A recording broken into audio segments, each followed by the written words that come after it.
नमस्कार, आप देख रहे हैं परफेक्ट 24 न्यूज़। मैं हूं सुदर्शन कुमार चौधरी। उजियारपुर लोकसभा में लोकसभा चुनाव का सरगर्मी तेज है और इसी बीच हमारे साथ एक मौजूद हैं प्रत्याशी हैं, नामांकन कराए हैं। इनका परिचय जानेंगे और क्या कुछ खास इनका 2024 में लोकसभा चुनाव को लेकर के एजेंडा है और क्या कुछ जो अन्य प्रत्याशी हैं जो यहाँ से जीते हुए हैं उनके भी बारे में बताएंगे। क्या कुछ ऐसे इनके मन में बसा जो उनके अगेंस्ट में खड़ा हुए हैं। सबसे पहले सर हमारे चैनल पर एक छोटा सा परिचय अपना देंगे। जी, मेरा नाम संतोष राय है। मैं सुल्तानपुर घटहो पंचायत से आता हूं और कह सकते हैं मैं पिछली बार विधानसभा से था, एनसीपी से था। इस बार एनसीपी लड़ नहीं रही है तो इसलिए मैं राष्ट्रीय जनसंभावना पार्टी से कॉन्टेस्ट कर रहा हूं उजियारपुर लोकसभा से।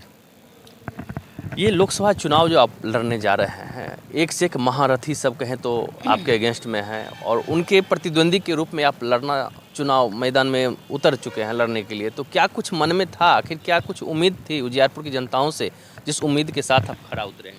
देखिए, पहली बात ये, जो भी महारथी हैं लेकिन समस्तीपुर के नहीं हैं, वैशाली के हैं और मैं चाहता हूँ कि समस्तीपुर में कोई महारथी उपजे।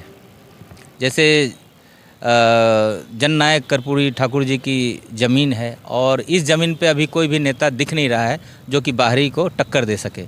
तो कहते हैं कि जब तक आप बीज नहीं बोइएगा तब तक पेड़ होगा न पौधा होगा। तो ये बीज है। पिछले बार मैंने अपने बीज को बोया है, इस बार अंकुरित हुआ हूँ। अगले विधानसभा में उभर के आऊँगा और कोशिश है कि बेहतर समस्तीपुर को बनाया जाए, इसके लिए मैं आगे आया हूँ। कहीं न कहीं जो लोगों के जहन में एक सवाल उठती है कि स्थानीय लाओ बाहरी भगाओ, इस पे क्या कुछ कहना है?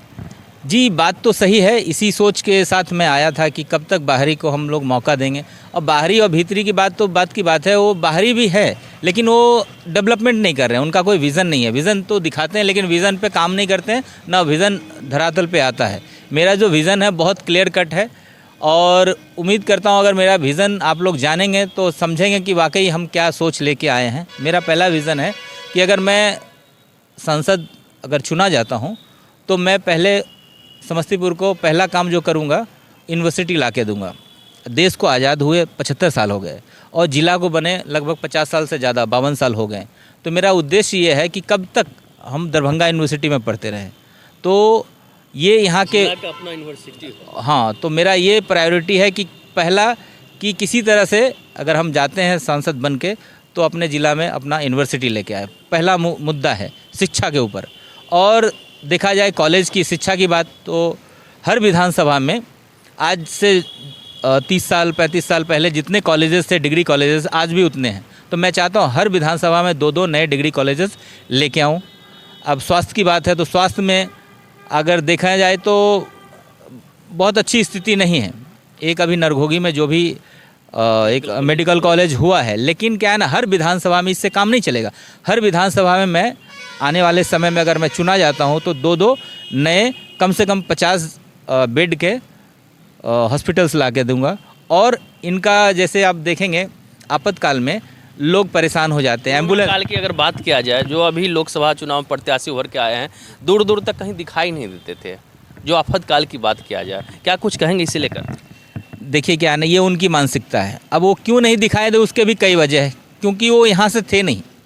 अब घर का आदमी रहेगा तभी तो घर में झांकेगा ना। वो अपने घर में झांक रहे थे क्योंकि वहाँ के लोग थे। तो ये आपको समझना पड़ेगा कि पड़ोसी का बेटा पड़ोसी का ही होता है। कमाएगा तो पहले अपने घर में लेके जाएगा।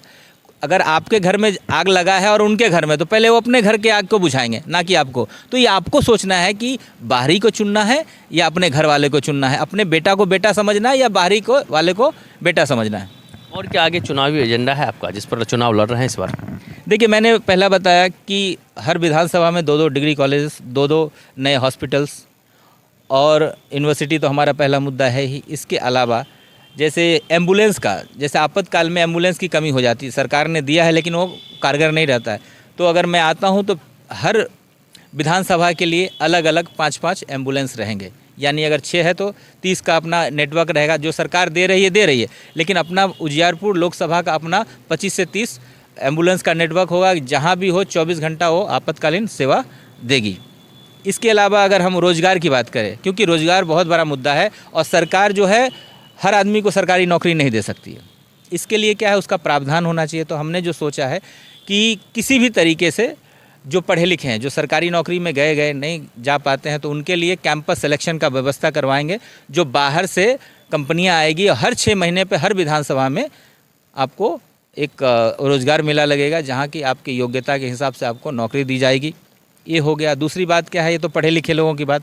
अब कम पढ़े लिखे लोग क्या करेंगे, अब मजदूरी के लिए दूसरे शहर पलायन करते हैं। तो मेरा उद्देश्य ये है कि जो शहरी क्षेत्र है, जैसे समस्तीपुर हो गया, दलसिंहसराय सेमी जो टाउन है, तो उसके इर्द गिर्द के क्षेत्र को इंडस्ट्रियल एरिया घोषित करके वहाँ पे उद्योग धंधा को लगाया जाएगा, बाहर के लोगों को भी बुलाया जाएगा, यहाँ के लोगों को भी प्रोत्साहन दिया जाएगा। न्यू स्टार्टअप्स को नहीं 500 करोड़ का, 5 करोड़ का आएगा, 50 लाख का आएगा, 5 करोड़ का भी अगर प्रोजेक्ट लगता है तो मुझे लगता है रोजगार का सृजन होगा, 500,000 लोगों का सृजन का व्यवस्था होगा। तो क्या है ना, आपको रोजगार को क्रिएट करना पड़ेगा। सरकार आज से आने वाले टाइम में भी और पहले भी कभी भी पूर्ण नहीं कर पाई है, सरकारी नौकरी नहीं दे पाई है, आपको ये समझना पड़ेगा। तो आपको नए मार्केट क्रिएट, कहीं आत्मनिर्भर बनने के लिए रोजगार पर डिपेंड होना ही युवाओं को पड़ेगा आने वाला दिन में, जो स्थिति वस्तु स्थिति देखी जा रही है। बात तो लंबी चलते हो जाएगी। हम बिना नाम किसी प्रत्याशी के लिए बिना एक चीज़ आपसे कहना चाहेंगे, एक ऐसे भी हमारे लोकसभा क्षेत्र में चुनाव इस बार लड़ रहे हैं जिन्होंने एक नवसृजित विद्यालय का नींव रखी है और एक कमरा में 5 क्लास का उन्होंने संचालन करवा रहे हैं। क्या कुछ कहेंगे ऐसी शिक्षा व्यवस्था को लेकर के? देखिए, अपनी अपनी सोच है, हर आदमी का एक ही मकसद होना चाहिए, नेतृत्व जो करते हैं कि भाई समाज आगे आए और उनका ज़्यादा से ज़्यादा कंट्रीब्यूशन हो। तो उनका जो कंट्रीब्यूशन था वो उनकी सोच के हिसाब से जो कर रहे हैं बेहतर कर रहे हैं। हमारी सोच है कि हम अगर आते हैं, अगर हम चुने जाते हैं तो हम इन सब चीज़ों को करेंगे जो कि बेसिक रिक्वायरमेंट है। जो लोग रहे हैं वो कर सकते थे, लेकिन उनकी अपनी सोच नहीं थी।